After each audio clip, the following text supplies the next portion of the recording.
માધાપરના પાઠ હનુમાન મંદિરેથી માનવજ્યોત સંસ્થા ભુજ દ્વારા કુંડા અને ચકલી ઘરોનું નિઃશુલ્ક વિતરણ કરાયું હતું।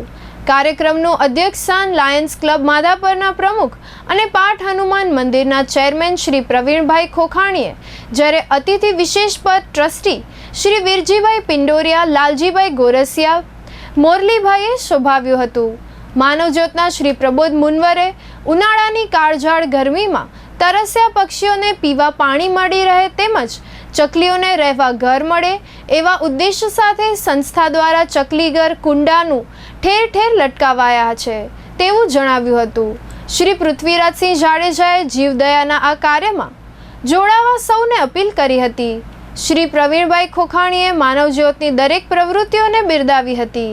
ઉપસ્થિત સર્વેને કુંડા, ચકલીઘરો તથા કાપડની થેલીઓનું નિઃશુલ્ક વિતરણ કરવામાં આવેલ। કાર્યક્રમનું સંચાલન શ્રી શિવજીભાઈ મોડે કર્યું હતું। વ્યવસ્થામાં નીતિન ઠક્કર, આનંદરાજ સોની, કનૈયાલાલ અબોટી, માધાપર સ્પોર્ટ્સ ક્લબ, પાઠ હનુમાન મંદિર તથા માધાપર મહિલા મંડળે સહકાર આપ્યો હતો। અત્યારે ઉનાળાની કાળઝાળ ગરમીની શરૂઆત થઈ ગઈ છે। બળબડતા તાપનો પણ આપણે બધાએ અનુભવ કરી રહ્યા છીએ।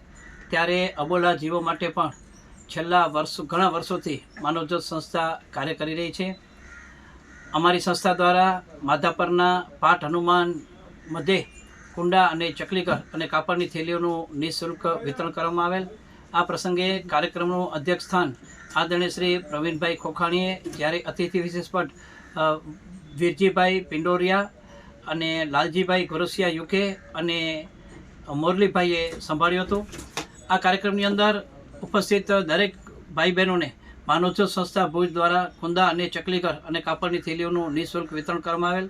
અને ખાસ કરીને જીવદયા પ્રેમીઓને એક માત્ર અપીલ કરવામાં આવી કે ઉનાળાની કાળઝાળ ગરમી, આ ગરમીની અંદર તરસ્યા પક્ષીઓને પીવા પાણી મળી રહે એ માટે તમારા ઘરની અંદર, બાલ્કની, છતમાં, અગાસી ઉપર ક્યાં પણ એક માટીનું વાસણ નાખો, જેના ઉપર આ તરસ્યા પક્ષીઓ પાણી પી પોતાની તરસ छिपाવી શકે। સાથે સાથે રૂપકડું ચકલીઘર, જે ચકલીઓ માટે હવે સાચા અર્થમાં ઘર બની ચૂક્યું છે, તો આ ચકલીઘર પણ ઘર ઘર વસાવો એવી આ કાર્યક્રમમાં દરેક લોકોને અપીલ કરવામાં આવી।